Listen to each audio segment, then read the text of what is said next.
"Check your coffee, sir." Those 4 simple words stopped the most feared mafia boss in the city before he could take a single sip. Every morning, Alessandro Duca followed the exact same ritual, believing nothing could ever breach the walls of his heavily guarded estate. But on one ordinary dawn, a 3-year-old maid's daughter stepped forward and quietly warned him about his coffee. Seconds later, the little girl revealed a chilling reason that no child should ever know, leaving Alessandro frozen in disbelief. What seemed like an innocent warning would expose a deadly conspiracy hidden within his own mansion, uncover a betrayal buried for years, and spark a brutal war that would change every life it touched forever. Before we begin the story, tell us where you're listening from in the comments below.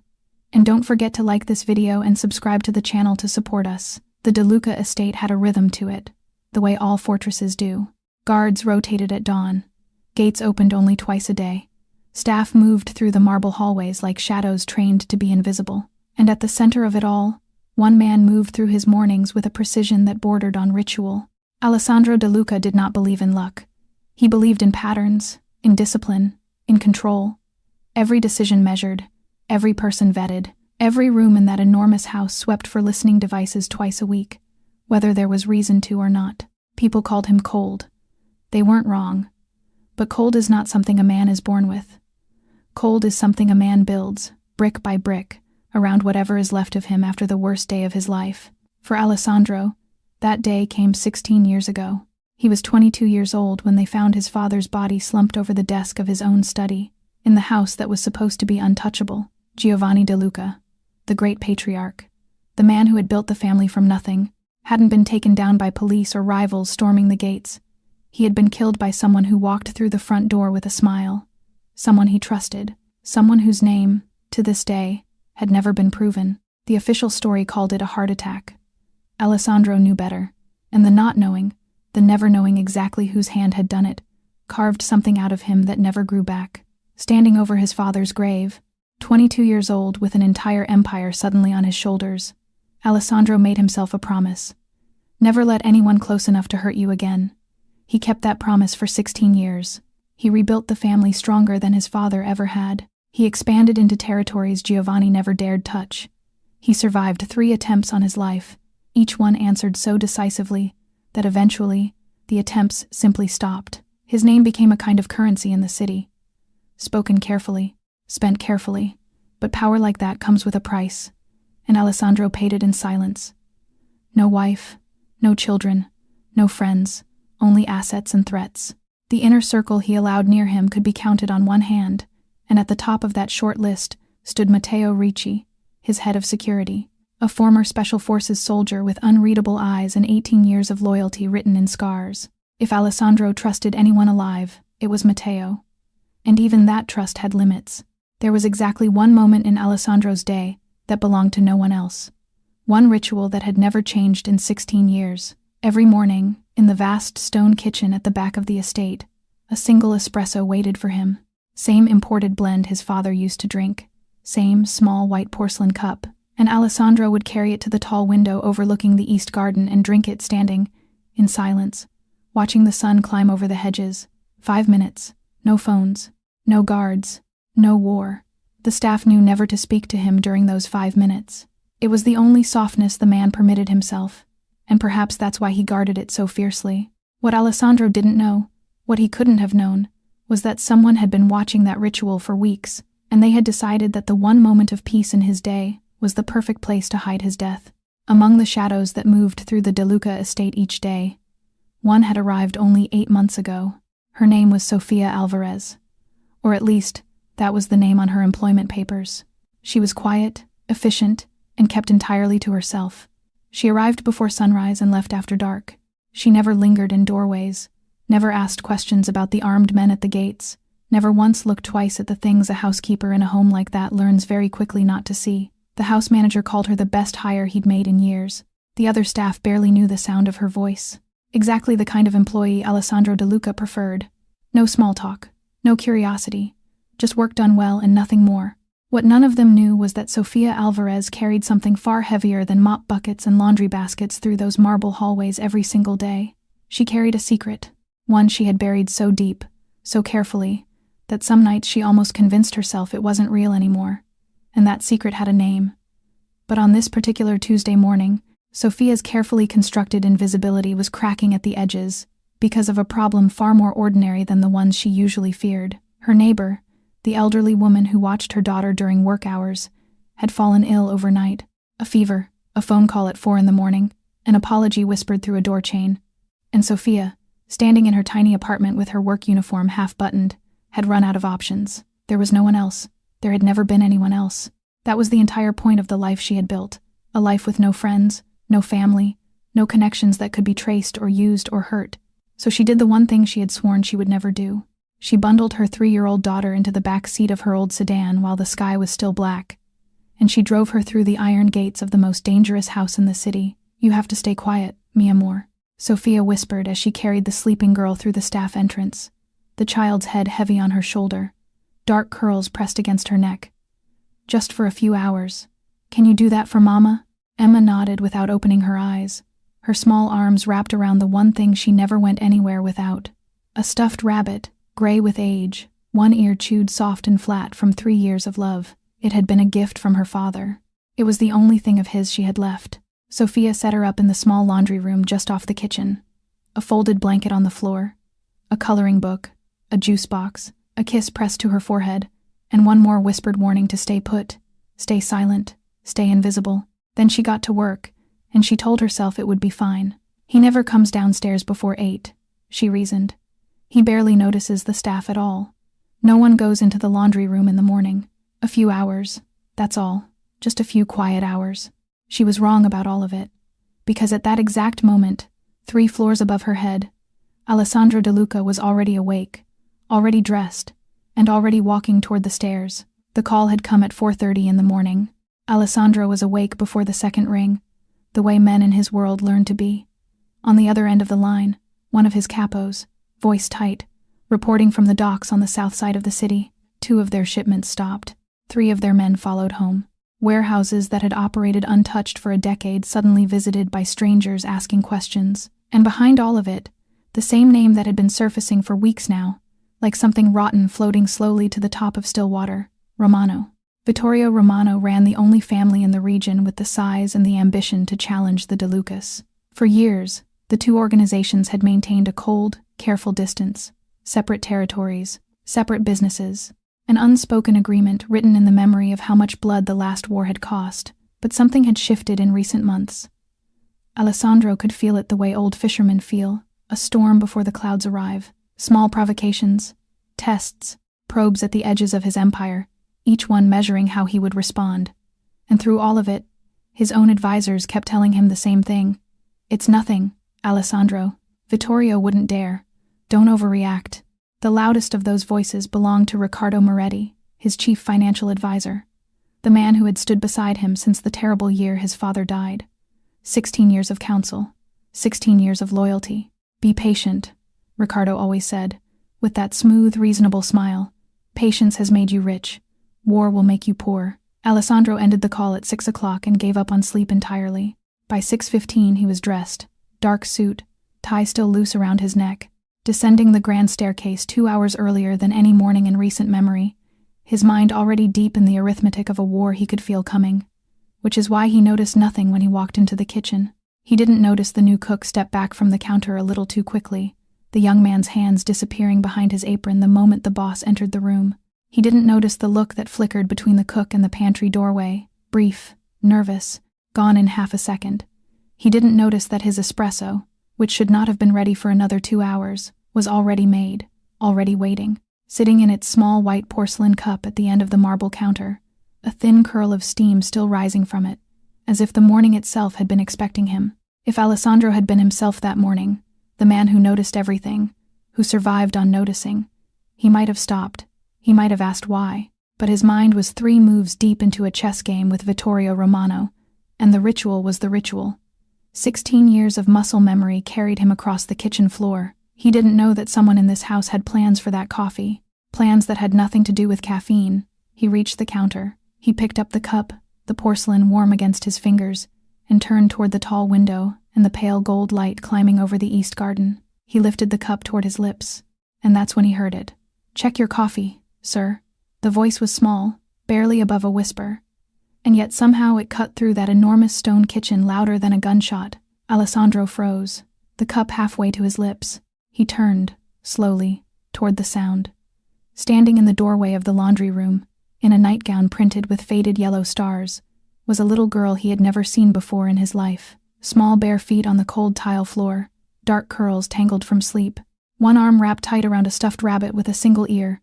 She could not have been more than 3 years old, and she was staring directly at the cup in his hand, not at him, not at the towering stranger in the dark suit, the man whose presence made hardened soldiers straighten their backs. At the cup, staring at it the way children stare at a dog they already know bites. For 3 full seconds, nobody in that kitchen moved. The new cook stood rigid by the stove, a spatula suspended in midair. Somewhere down the hall, a clock ticked. The steam kept rising from the small white cup, curling between Alessandro and the child like a question neither of them had asked out loud. "What did you say?" Alessandro's voice came out quieter than he intended. The little girl didn't answer. Instead, she lifted one small hand and pointed, one chubby finger aimed at the espresso, then at him, then back at the espresso. Her dark eyes were wide and serious in a way that felt deeply, deeply wrong on a face that young. And then the door behind her burst open. "Emma!" Sophia came through it like a woman falling, a dish towel still clutched in one hand, and the instant she saw her daughter standing in that doorway, in that kitchen, in front of that man, every drop of color left her face. "Mr. De Luca, I'm so sorry. She wasn't supposed to. Please, she's mine. I had no one to watch her. I'll take her home right now. Wait. One word, one raised hand. The entire kitchen seemed to stop breathing along with her. Alessandro was not looking at Sophia. He was still looking at the child. And something in his chest, some cold instrument that had kept him alive through 3 assassination attempts and 16 years of war, was ringing like an alarm in a building everyone else thought was empty. Slowly, deliberately, he crouched down, knees bending, expensive suit and all, until his eyes were level with hers, the cup still balanced in his hand between them. "What did you mean, Piccola?" he asked, and the gentleness in his own voice surprised him. "About my coffee?" Emma shrank back half a step, suddenly shy now that the moment had passed, burying half her face in the rabbit's worn gray fur. But her eyes flicked once more to the small white cup. "Smells funny," she whispered. Alessandro glanced down at the espresso. To him it smelled exactly as it had smelled every morning for 16 years. Rich, dark, slightly bitter. Funny how? The little girl hesitated. Then she said the 11 words that turned the blood in his veins to ice water. Like Papa's medicine. Before he went to sleep and never woke up, the kitchen went silent in a way that had weight to it. Sophia's hand flew to her mouth. The cook by the stove had gone very, very still. Alessandro rose slowly to his full height, and whatever softness had been in his face a moment ago was gone, folded away like a knife closing. He looked at the cup in his hand. Rich, dark, slightly bitter, the same as every morning for 16 years. But 16 years in his world had taught him one lesson above all others. The most dangerous weapon is the one that looks exactly like every other day. For weeks now, his gut had been whispering to him, the provocations at the docks, the strangers asking questions, the feeling, cold and crawling, that something was moving against him just beneath the surface of his life.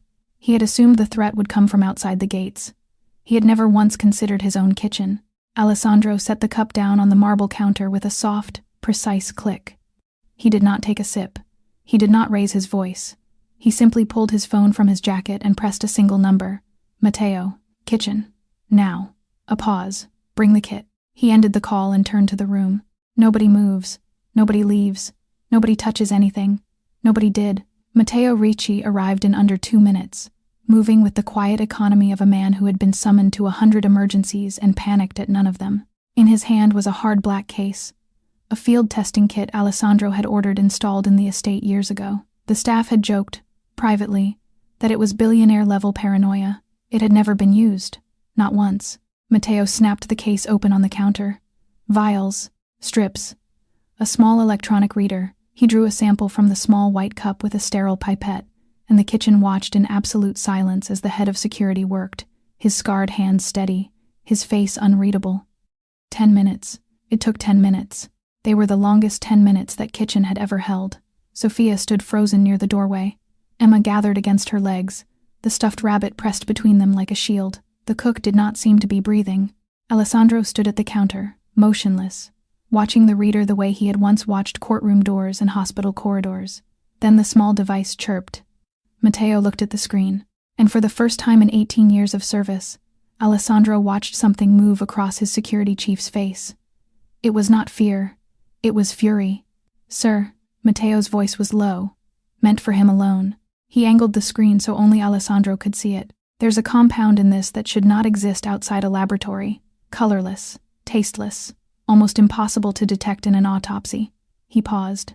"A single dose won't kill a man, but a small amount, every morning, for a few weeks."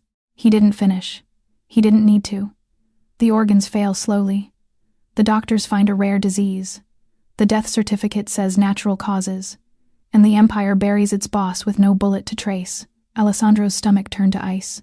Someone inside these walls, someone close enough to touch his coffee every single morning, had been planning to erase him so quietly that no one would ever even know there had been a murder. He turned, slowly, and looked at the little girl half hidden behind her mother's legs.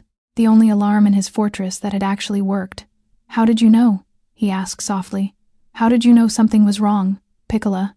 Emma opened her mouth to answer, but before she could, another sound broke the silence.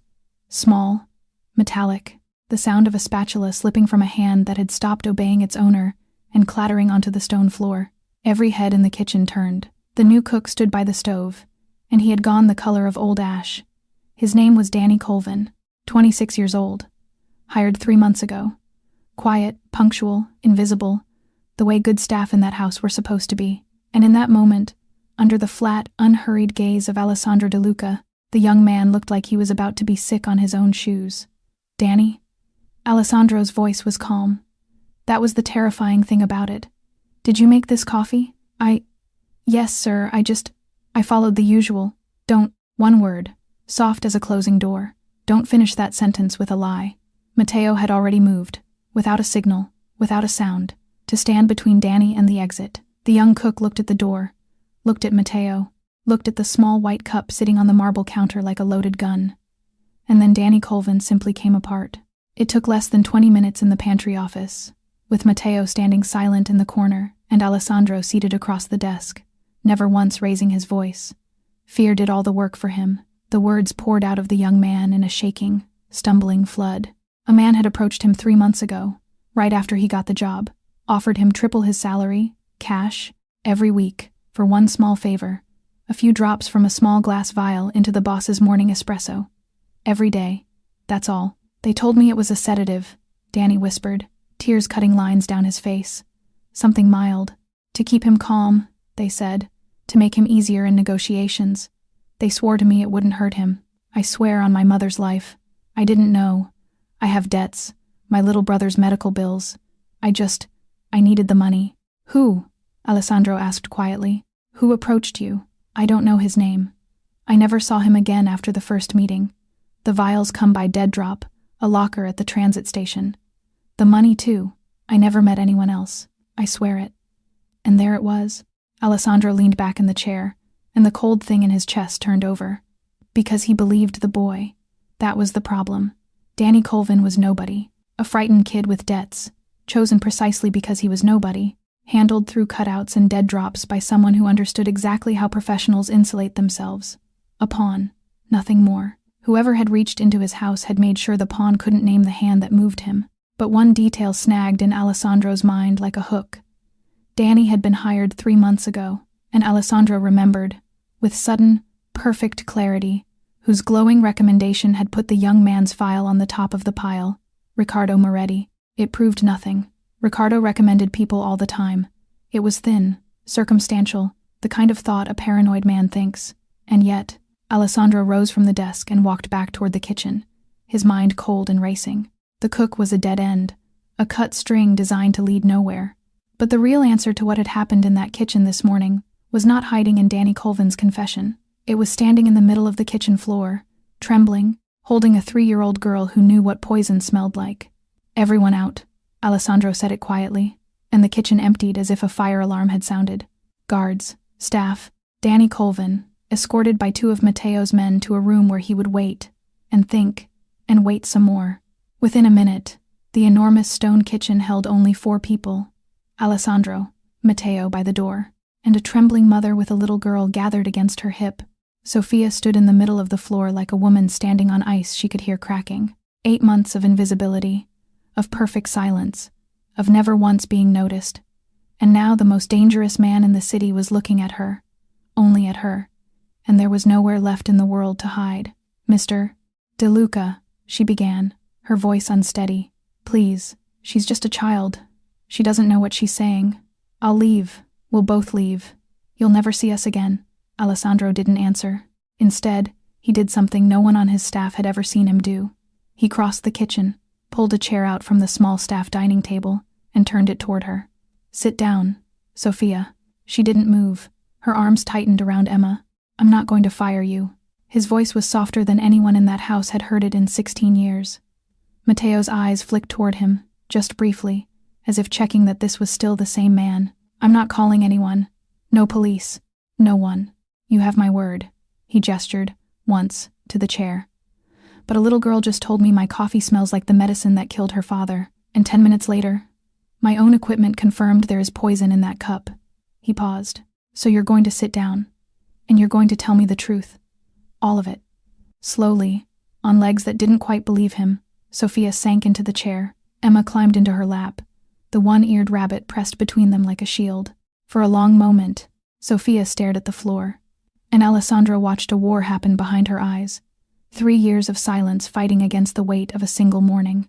The silence won for 5 seconds. Then it broke. My name isn't Alvarez, she said quietly. Alvarez was my mother's maiden name.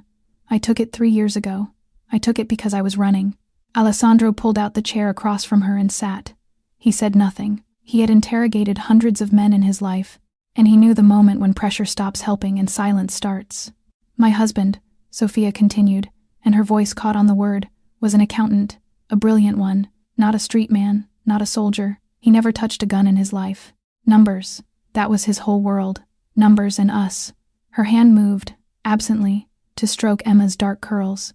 4 years ago, he was recruited by an organization. Private financial work. The pay was triple what any firm offered, and we had a baby coming, so he said yes. He didn't ask enough questions. By the time he understood what kind of men he was working for, he was already too deep to walk away. Men like that. You don't resign from them, she swallowed hard. And then, 11 months in, he found something in the books he was never supposed to find. What organization, Sophia? Alessandro asked, very quietly. Who did your husband work for? Sophia lifted her eyes to meet his, and when she said the name, the temperature in the room seemed to drop 10 degrees. Victoria Romano. The name landed in the kitchen like a dropped blade. Matteo straightened by the door. Alessandro didn't move at all, but something behind his eyes went very still, the way deep water goes still before it pulls you under. Victoria Romano. The same name from the docks, the same name from the 4:30 phone call, the same name that had been circling his empire for weeks like a shark that hadn't yet decided where to bite. Go on, Alessandro said quietly. Sophia's hands were shaking. She wrapped them around her daughter and kept going, because there was no way back through the door she had just opened. Marco wasn't supposed to see it. It was a misfiled ledger, one folder in the wrong archive. But my husband was the kind of man who couldn't leave a number unbalanced. He pulled the thread. She closed her eyes, and everything came apart in his hands. What Marco found, she told them, was not one secret but an entire hidden kingdom. A money laundering network that stretched across 3 continents, washing fortunes through shipping companies and shell banks. A list of officials on Romano's payroll, judges, port inspectors, police captains, names that would burn the city if they ever saw daylight, coordinates of private armories, weapons stockpiled quietly for a war no one else knew was coming. And one more thing, Sophia whispered. The thing that frightened him most. A list of names.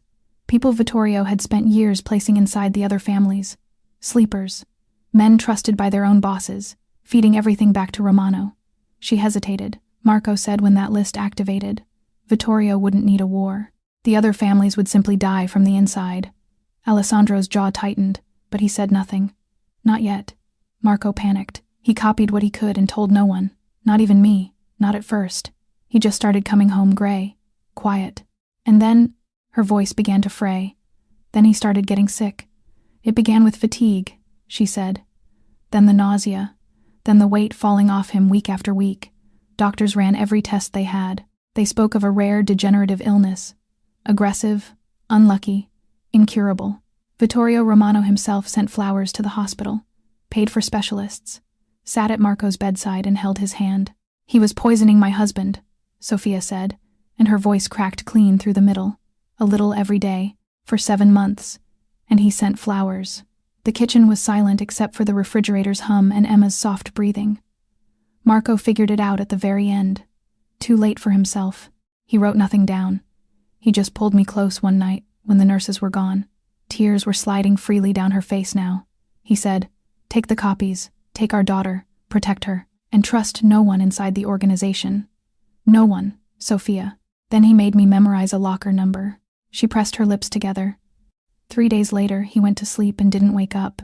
Alessandro's gaze moved, slowly, to the little girl in her lap. "She was with him," Sophia whispered, following his eyes. "Every day, at the bedside. She was barely 2, but she remembers the smell of what they called his medicine. The vitamin drops Vittorio's private doctor brought. She screamed whenever the bottle came out. We never understood why. She pressed a kiss into Emma's curls, her whole body trembling. She understood before any of us did. After the funeral, Sophia continued, her voice steadier now, the way a voice gets when the worst part is already behind it. Vittorio came to the house. He held my hands. He told me Marco had been like family, and that family takes care of its own. She let out a sound that was almost a laugh, hollow and cold, and the whole time he was talking, all I could think was, this is the man who did it, and he's checking my eyes to see if I know. She must have passed the test, she said, because he let her go home that night. She didn't wait for a second test. 2 days later I emptied the locker Marco made me memorize. There was a hard drive inside, everything he'd managed to copy. That same night, I put Emma in the car, and I drove until the city was gone from the mirrors. She changed her name in one state, changed it again in another, paid cash, no bank accounts, no leases, no friendships that lasted longer than a season. 3 years of watching every parked car, sleeping in her shoes, teaching a toddler to answer to a new last name. Twice, they nearly found us, she said quietly. A man asking questions at Emma's daycare in one city. Our apartment searched while we were out in another. Nothing stolen, just searched. Vittorio wanted the drive back. He knew Marco too well to believe he'd died without leaving something behind. Alessandro leaned forward slowly. Then why here, Sophia? Of every house in this country, every city you could have vanished into, why did you walk through my gates? Sophia raised her eyes and met his, and for the first time that morning, there was no fear in them at all. Only exhaustion, and underneath it, something harder than steel. Because running doesn't end, Mr. De Luca. I ran for 3 years, and every morning Vittoria Romano was still alive, and still looking. I finally understood there was only one way my daughter ever grows up safe. She drew a breath. Vittorio has to fall, and I studied every power in this country that could make that happen. Police he owns, judges he owns, the other families fear him. Her chin lifted. You don't. You're the only man alive with the strength to destroy him. So 8 months ago, I stopped running, and I came to work in your house, and I waited for the day I'd find a way to put my husband's evidence in your hands. The kitchen held its breath. Then today happened, she whispered. I never planned any of this. I swear to you. I just needed more time, because there's a problem with the drive. Alessandro's eyes narrowed. What problem? Marco encrypted everything before he died, and he was dying while he did it. Most of it, I've opened over the years. The money network, the officials, the armories. But one file is different, stronger, locked in a way I've never cracked. Sophia's arms tightened around her daughter. The list of sleepers, the men Vittorio planted inside the other families. I've only ever recovered the file's index, the count of names, and which family each one sleeps inside. She looked up, and what she said next drove the cold of that entire morning straight into Alessandro's spine. There are 11 names on that list, Mr. De Luca, and one of them, one name I cannot read, is planted inside the family De Luca. One name, inside his own family. Alessandro sat very still for a long moment. Then he turned to Matteo, and the two men exchanged a look that required no words at all. 16 years of provocations dismissed as nothing. A poisoner hired through cutouts who knew the estate's morning rhythms, and now a sleeper, confirmed in writing by a dead man who had no reason to lie. Someone at his own table had been holding the door open for Vittorio Romano. The drive, Alessandro said quietly. Where is it? Somewhere safe. Not here. Sophia's voice was steady. I'll bring it to you. All of it. It's what I came here to do. By noon, the estate had quietly transformed. To the staff, it looked like nothing. A normal Tuesday, the boss in meetings, but in the windowless room beneath the east wing that served as Matteo's operations center, a war had begun. The hard drive sat connected to an isolated machine, its decrypted files glowing across 3 monitors, while Matteo and his 2 most trusted men he had personally bled beside, cross-referenced every fragment against 16 years of internal records. Sophia sat with them, unlocking folder after folder, and piece by piece, a picture emerged. The locked file remained locked. Marco's final encryption held like a vault door, but the file's index gave them the shape of the ghost. The De Luca sleeper had been active for at least a decade. Payments routed through a shell account in Zurich, flagged in Marco's notes with a code name only. L'orologiaio, the watchmaker. Because he's patient, Matteo murmured, reading. He doesn't strike. He winds the mechanism and waits. They worked backward. Who had access to the household staffing decisions? Who knew the morning ritual, the espresso, the window, the 5 minutes of silence? Who had spent years counseling patience while Romano probed the family's edges? The circle of possibility shrank with every question, from dozens to 7 to 4. Then Matteo laid 3 documents side by side on the table, and the circle collapsed to 1. The first was Danny Colvin's employment file, with its glowing letter of recommendation. The second was a bank trace Sophia had decrypted months ago, one of the Zurich shell account's rare outbound transfers, dated 11 years back, to a consulting firm dissolved a week later, a firm registered under a lawyer who had done exactly one other job in his career, the incorporation paperwork, years earlier, of a private investment vehicle. The third document was the ownership record of that vehicle. The name on it was Riccardo Moretti. The room went silent. Alessandro stood over the table, and for a moment he wasn't in the operations room at all. He was 22 years old again, standing at his father's funeral, and Riccardo's hand was on his shoulder, and Riccardo was saying, "I'm here, son. Whatever you need. I'm not going anywhere." He remembered thinking, even then, in the numb fog of grief, that Riccardo smiled a little too easily for a man burying his oldest friend. 16 years. Every strategy meeting, every private doubt, spoken aloud across that desk, and beneath it, a colder thought rising like water in a flooding room. Riccardo had been inside the family since before Giovanni De Luca died at his own desk, of what the doctors called a heart attack, in a house no enemy could enter. The watchmaker had been winding his mechanism for a very long time. Matteo reached for his radio. "I'll have him in a car in 10 minutes. No." Alessandro's voice was quiet, and it stopped the room cold. "Riccardo has spent 10 years thinking I see nothing. Let him keep thinking it." He looked up, and his eyes were winter. "You don't arrest a watchmaker, Matteo. You feed him the wrong time." The trap was simple, the way the best traps always are. Danny Colvin would keep his job. Every morning, under Matteo's silent supervision, the young cook would prepare the espresso exactly as before, vial and all, and every morning the cup would be quietly destroyed and replaced. Alessandro would drink clean coffee from poisoned ritual, and in 3 weeks, when the compound should have begun its work, he would start to look tired in meetings. A cough here, a cancelled appearance there, a private visit from a doctor, arranged where the right people would notice. The watchmaker would watch his mechanism turning, right on schedule. And while Riccardo Moretti counted down the days to a funeral, Matteo's men would be mapping every wire transfer, every contact, every thread running between him and Vittoria Romano, until the entire web could be torn out in a single night. Not just the spider, the web. "And Sophia and the girl?" Matteo asked quietly, when the plans were laid. "They stay," Alessandro said. "Guest wing, guards on rotation, but invisible ones. If Romano's people are watching this house, nothing changes today. Nothing." It was nearly 10 that night when Alessandro finally climbed the stairs from the operations room, his mind still full of Zurich accounts and burial schedules. The house was quiet. He was crossing toward his study, 16 years of habit steering him toward more work, more silence, more war, and then he stopped. The door to the small west sitting room stood half open, warm light spilling into the dark hallway, and on the rug in the middle of the floor, in star-printed pajamas, sat a 3-year-old girl, stacking wooden blocks into a tower with the terrible, wobbling concentration only small children possess. Alessandro stood in the doorway, a man who commanded hundreds of soldiers, and found he had absolutely no idea what to do. Emma looked up. She studied him for a moment, this enormous stranger in his dark suit.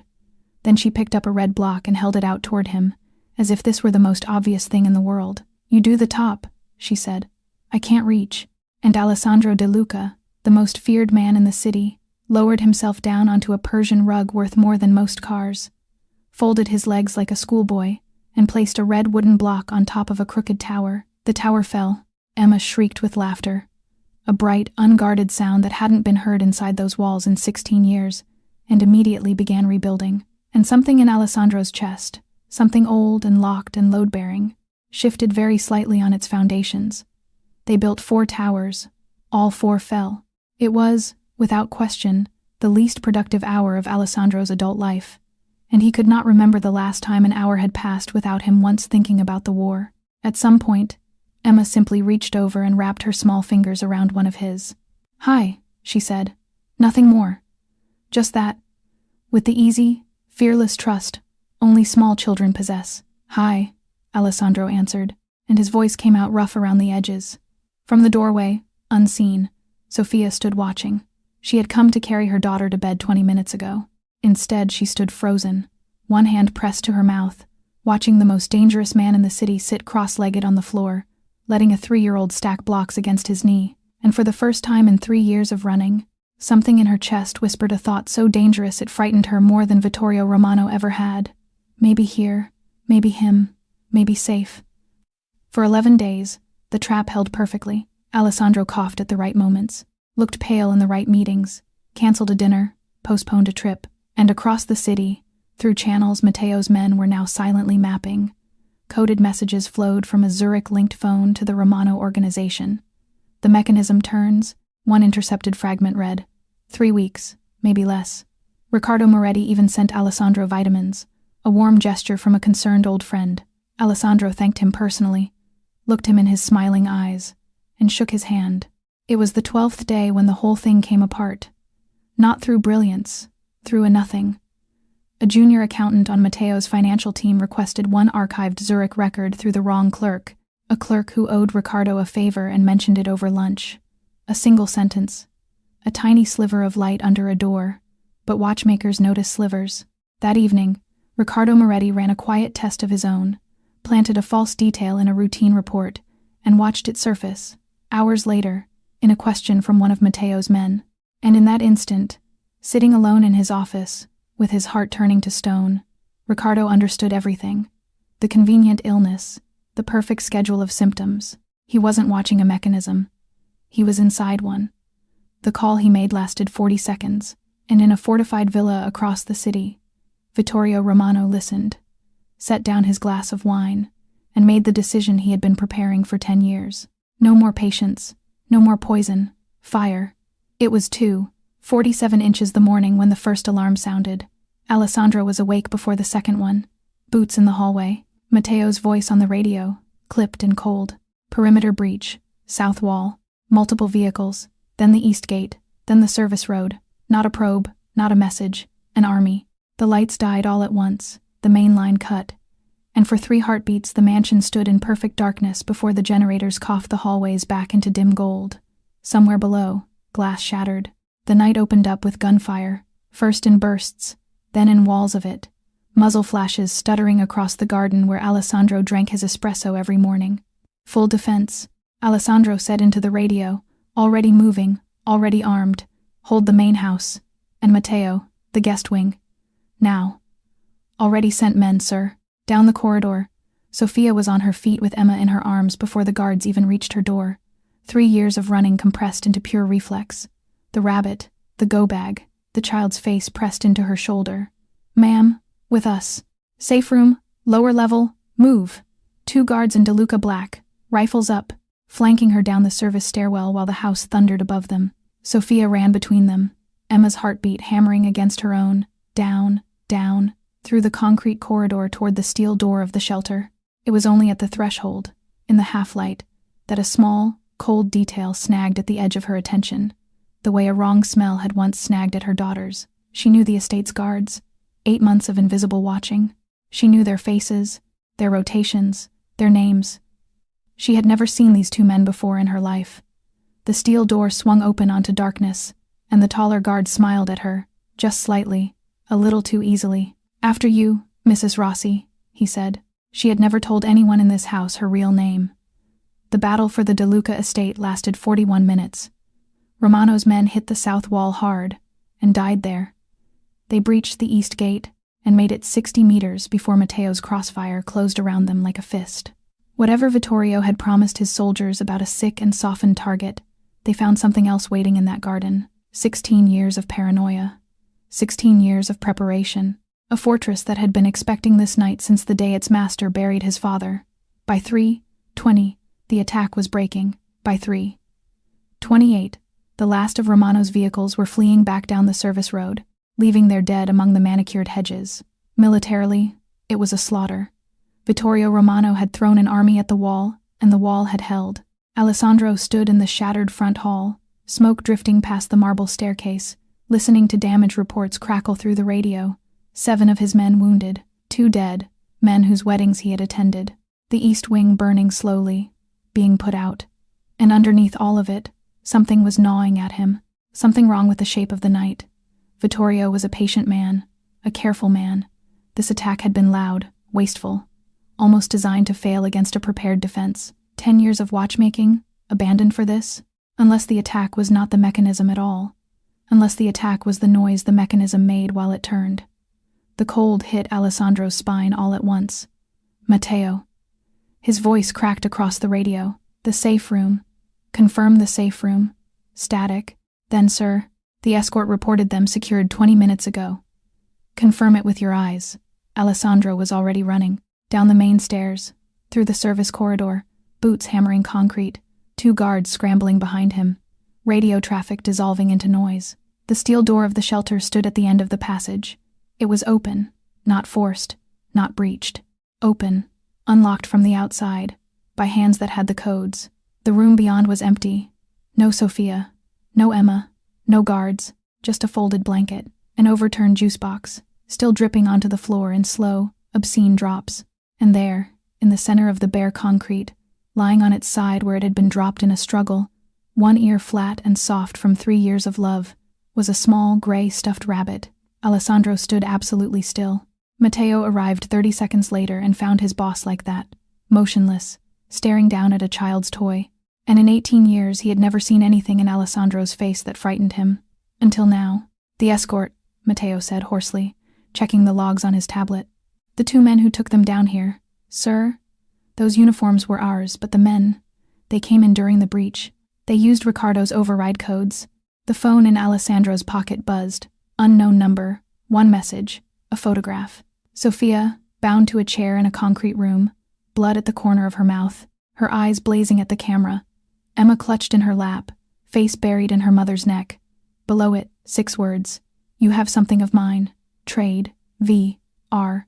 Alessandro looked at the photograph for a long, long moment. Then he bent down, picked up the 1-eared rabbit, and brushed the dust from it with a steadiness that was more terrifying than any scream. When he turned to Matteo, his voice was very quiet and very calm and colder than the concrete around them. "Wake everyone, every soldier, every ally, every favor owed to this family for 30 years. He slid the rabbit carefully into his jacket, over his heart. "We end this tonight." The estate did not sleep again that night. Below, in the operations room, Matteo's men worked the trade message like surgeons. The photograph's metadata had been stripped, of course. Vittorio was too careful for amateur mistakes. But the concrete wall behind Sophia's chair carried a stenciled marking, half visible at the edge of the frame, an old industrial lot number. And Marco's hard drive, the dead accountant reaching out of his grave one more time, held the ledgers of every property the Romano organization had ever washed money through. It took 40 minutes to cross-reference. Then a map bloomed across the center monitor. A decommissioned cannery complex on the industrial river flats, 20 kilometers north, officially abandoned for a decade. Unofficially, according to Marco's files, one of the armory sites, hardened, wired, and held by Vittorio's most trusted crew. A fortress pretending to be a ruin. "That's where he's waiting," Matteo said. "He'll expect you to call first, negotiate, buy time, then we won't call," Alessandro said. While the assault plan took shape below, drone passes, entry points, The river approach the Romano men considered impossible and therefore did not watch. Alessandro climbed the stairs alone to his study. He needed 2 minutes. Just 2. The room was dark except for one lamp. And in its circle of light, on the corner of the desk, stood the only photograph in the entire mansion. A man in his 50s with silver at his temples and laugh lines carved deep around his eyes, one arm thrown around a lanky, serious boy of 15, Giovanni De Luca, smiling. He had smiled so easily, once.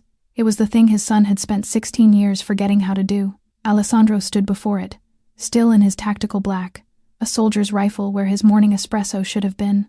"I almost lost everything you built, Papa," he said quietly, to the empty room, "and to the same kind of man who took you. A smiling friend at the table, a hand on my shoulder at your funeral." His jaw tightened. "He was already inside our walls when you died. I know that now, and before the sun comes up, I will know exactly what he did." The old rage was there, 16 years of it, banked and glowing, but standing in that quiet room, Alessandro realized something had changed inside him, something that had been changing since a small voice stopped his hand in the kitchen 12 days ago. For 16 years, he had fought for the empire, for territory, for the name, for the memory of a dead man. Cold wars for cold reasons.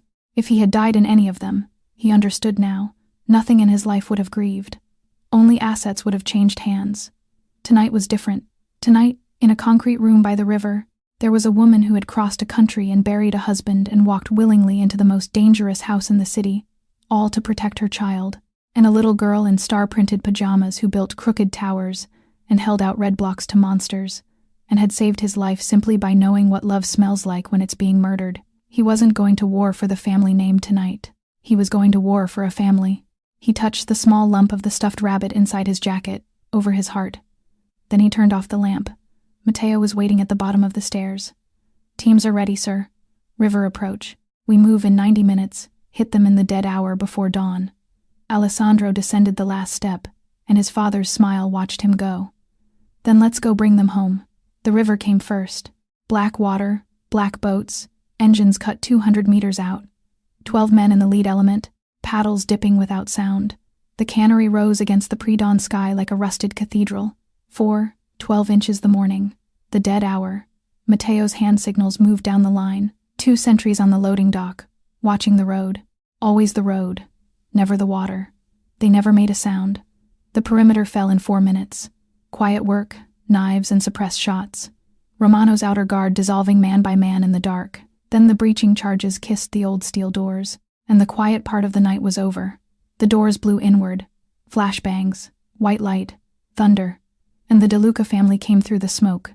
Inside, the cannery erupted. Muzzle flashes stitched the darkness between rusted machinery. Romano's men were good, hardened, dug in, but they had been braced for a phone call, a negotiation, a dawn exchange. Not this. Not a boss who traded nothing and came in the dark like judgment. Alessandro moved through it with Matteo at his shoulder. A pillar shattered beside his head. He didn't flinch. 20 meters. A doorway. A man rising with a shotgun, then falling. 10 meters. The main storage hall. In a side room off the hall, behind a locked steel door, a 3-year-old girl sat curled in the corner on a folded tarp. The men had put her there when she wouldn't stop reaching for her mother. The walls shook. The world outside the door roared. Emma did not cry. She pressed her hands over her ears, squeezed her eyes shut, and held on to the only thing she had carried out of the safe room, a memory, replaying it over and over like a prayer. The big man on the rug, the red block, "Hi," her mother's whisper in the dark of the van. "He'll come, mi amor. That man will come. He's coming," Emma whispered to the empty room. "He's coming." In the main hall, Alessandro came around the last conveyor line and stopped. Sophia was there, bound to a chair beneath a hanging work lamp, exactly as the photograph had promised. Alive, eyes blazing, and standing behind her, a pistol held loosely, almost regretfully, was a man in a gray overcoat with silver hair and a smooth, reasonable face. "Alessandro," Riccardo Moretti said, "you were always faster than Vittorio believed." The gunfire was dying at the edges of the building. The center of the hall had gone strangely quiet, a pocket of stillness with 3 people and 16 years inside it. 10 years? Riccardo? Alessandro's rifle was level. His voice was not loud. Or is it longer? And Riccardo, who understood better than anyone that the mechanism had finally run out, actually smiled. That same easy smile. 21, he said. Vittorio placed me before you finished school. He tilted his head. You want to ask it? So ask. My father. Your father found my Zurich account. Ricardo's voice was calm, almost gentle. The voice of a man reading minutes from an old meeting, 3 days before his heart attack. He sat me down in that study, poured 2 glasses of wine, and gave me one chance to explain. A pause. So I explained. Into his glass. The world went white at the edges. He trusted you, Alessandro said. I trusted you. That was the job, said Riccardo Moretti, and raised his pistol. He was fast for his age. He had always been fast. Alessandro was faster. The shot rolled through the cannery like a door slamming shut on 21 years. Riccardo folded backward into the shadows between the machines, the easy smile gone at last, and did not move again. Alessandro crossed to Sophia and cut the ropes with 4 strokes of his knife. Emma, she gasped. The side room, they took her. We'll get her. He pulled the gray rabbit from inside his jacket and pressed it into her shaking hands. Nobody in this family gets left behind. Not anymore. Then the far doors of the hall burst open, and Vittorio Romano's private guard poured through, and the night was not over yet. The last of Vittorio's guard hit the hall in a wave, and the hall answered. Matteo's teams collapsed inward from both flanks, catching them in the same crossfire that had broken the assault on the estate. It was fast and it was ugly. 2 minutes. 3. Rusted machines rang like bells under the fire. Then, one by one, the Romano guns began to fall silent, and through the smoke at the far end of the hall, retreating toward the loading dock with the last 3 of his men, came the man himself, Vittorio Romano, 60 years old, silver-bearded, immaculate even now, even here, in a charcoal suit amid the ruin of his empire, moving with the unhurried calm of a man who had never once believed the world would refuse him. His men fell at the dock doors. Matteo's marksmen saw to that, and then Vittorio Romano stood alone, his back to a wall of rusted steel, 20 years of watchmaking burning down around him in a single night. He did the arithmetic in 3 seconds. Riccardo dead, the guard gone, no trade left to make. So he raised his pistol at the one thing that could still hurt his enemy more than death. He aimed at Alessandro Duca and fired. What happened next took less than a second, and Alessandro would replay it for the rest of his life. Sophia had been behind him, freed, sheltered, safe behind the conveyor line. She saw Vittorio's arm rise before anyone else did.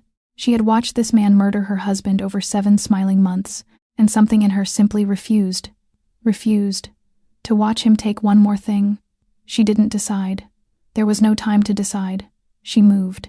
The shot cracked, and Sophia spun with the impact and dropped to the concrete floor, and the world stopped making sound.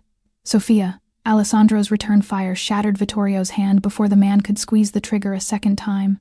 The pistol skidded into the dark, and then Alessandro was crossing the floor, and what happened to Vittorio Romano in the next 30 seconds was not a fight, it was a verdict. When it ended, the great Don Romano lay broken against the wall of his own armory, wheezing, alive, deliberately alive. No, Alessandro breathed, standing over him, every cell screaming to finish it. A bullet is mercy. You don't get mercy. He leaned down close. You get to live to see it all come out. The ledgers, the names, the officials you own, the families you poisoned. Marco Rossi kept receipts. Vittorio, his widow, kept them safe. And now the whole world is going to read them while you rot in a cage. He turned away. Vittorio Romano, watchmaker, kingmaker, was already nothing. Medic. Alessandro slid to his knees in the spreading dark pool. The bullet had taken her high in the chest. Her breath came in wet, shallow pulls. He pressed his hand hard over the wound and felt her heartbeat fluttering against his palm like a trapped bird. Papa? A small voice. Matteo stood at the side room door, and Emma tore free of his hands and ran, stumbling, and fastened both fists into the hem of Alessandro's jacket, staring at her mother on the floor. Don't look, Piccola.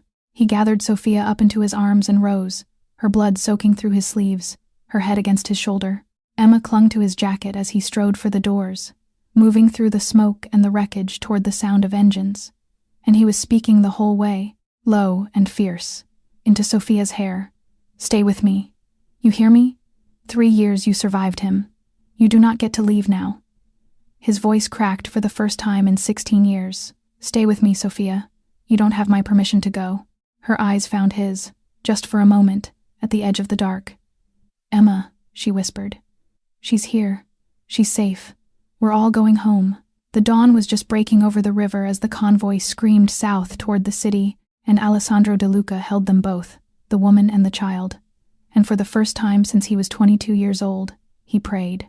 Sophia survived the surgery. Barely. The bullet had missed her heart by 2 centimeters, the surgeon said. 2 centimeters.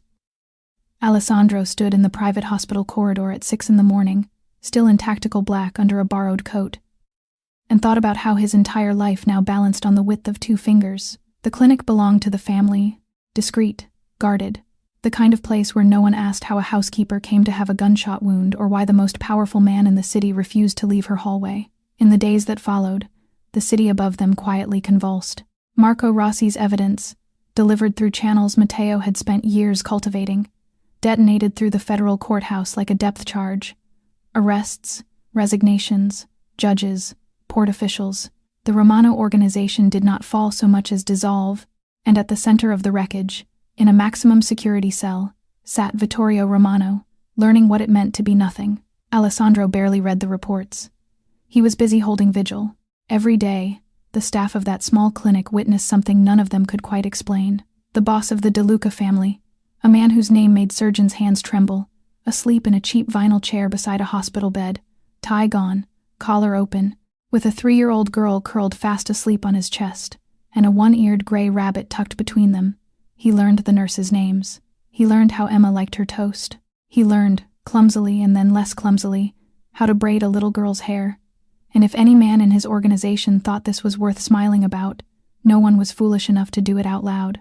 And in the quiet hours, when Emma slept and the machines hummed softly, Alessandro and Sophia talked. Real talk, the kind neither of them had allowed themselves in years. She told him about Marco. And Alessandro did something she never expected.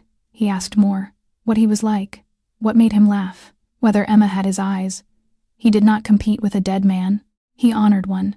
He saw Vittorio's whole empire in a misfiled ledger, Alessandro said one night, and his little girl smelled it in a coffee cup. Your husband is still protecting you both, Sophia. I'm just the man he sent you to. She cried at that. He held her hand while she did. Awkward as a teenager, this man who commanded armies. She told him about the fear, 3 years of sleeping in her shoes, and he told her about the wall, 16 years of a promise made over a grave, never let anyone close enough to hurt you. I thought the wall kept me alive, he said quietly, staring at his own scarred hands. It didn't. It just kept me alone. You know what kept me alive? He glanced at the sleeping child on the couch, a stranger's daughter with a plastic juice box. It was on a gray Thursday afternoon, 5 weeks in, that it happened. Sophia was sitting up now, stronger every day. Emma was on the bed, conducting a solemn tea party between her mother, the rabbit, and a stuffed bear Matteo had bought and gruffly denied buying. Alessandro came through the door with hot chocolate, and Emma looked up, and it simply fell out of her, easy as breathing. Daddy, you came back! The room went absolutely still. Emma didn't even notice what she'd said. She just reached for the cocoa, but Sophia's hand had flown to her mouth, and Alessandro stood frozen in the doorway, 2 paper cups in his hands. This man who had not wept at his own father's funeral, who had walked through gunfire without blinking. His eyes filled, and he let them. Yeah, Piccola, he said, when he could speak. His voice came out broken and warm and utterly unguarded. Daddy came back. 6 months passed. The Duca estate looked different now, not in any dramatic, obvious way, but in the small details that mattered most. A tiny pink bicycle with training wheels leaned against the garage wall, scandalously close to a row of armored cars. Crayon drawings, proudly signed by a 3-year-old artist, covered the refrigerator door of that enormous stone kitchen. The East Garden, where soldiers had once fallen in the dark, now held a swing set, and the silence that had ruled those marble hallways for 16 years had been replaced by something warmer, messier, infinitely more alive. Guards learned to step around block towers. Matteo, the most dangerous man on 3 coasts, attended tea parties, and lost gracefully at hide-and-seek. The staff whispered that they no longer recognized the man who ran the house, and they said it smiling. On a quiet Sunday morning, sunlight streaming through the tall east window, Alessandro stood in the kitchen where his whole life had turned. Sophia sat at the counter, fully healed, her hair still damp from the shower, laughing at something Emma had said, and Alessandro looked at the 2 of them, and simply decided there was no reason to wait one more day.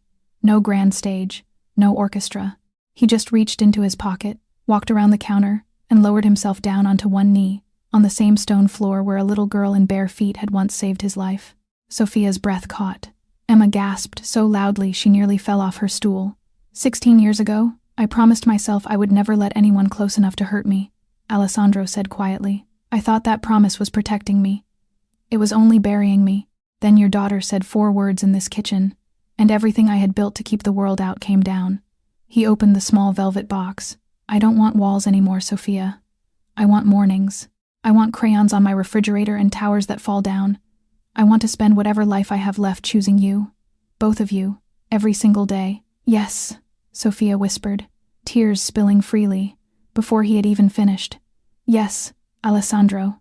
Yes, Emma, understanding only that everyone was crying and smiling at the same time, threw her arms around them both, and the one-eared rabbit was squeezed in the middle of it all, exactly where it belonged. And the next morning, like every morning for the past 6 months, Alessandro Duca made the coffee himself, his own hands, his own ritual, reborn. He carried the small white porcelain cup toward the tall window, and Emma looked up from her coloring book, swinging her legs from the high stool, and asked, with a grin far too clever for her age, "Daddy, is your coffee safe today?" Alessandro smiled, a real, easy smile that had once been impossible for him, took a slow sip, and kissed the top of her curly head. "It is, Piccola. Because now I know exactly who I can trust, and that is where this story ends. But before you go, stay with me for just one more moment, because here's what this story is really about. The most feared man in the city was not saved by his guards, his walls, or his money. He was saved by the smallest, quietest person in the room, the one nobody noticed. Sometimes the people the world overlooks, the humble ones, the little ones, the invisible ones, are exactly the ones paying the closest attention. And walls do not keep us safe. They only keep us alone. Real safety, real strength, comes from the courage to trust the right people, and the love we allow through our doors. So let me ask you, from my heart to yours, have you ever had a moment where help came from the last place you expected? Has someone small, or quiet, or overlooked, ever changed your life? Share your story in the comments below. I read every single one, and honestly, your comments are the best part of this channel. They come from deep in your hearts, and they remind all of us that stories like this happen in real life every single day. If this story touched you even a little, hit that like button, share this video with someone who needs a reminder that love finds a way, and subscribe to our channel so you never miss a story. We bring you new, unforgettable stories every single day, the kind that stay with you long after the video ends. Thank you for watching all the way to the end. It means more than you know.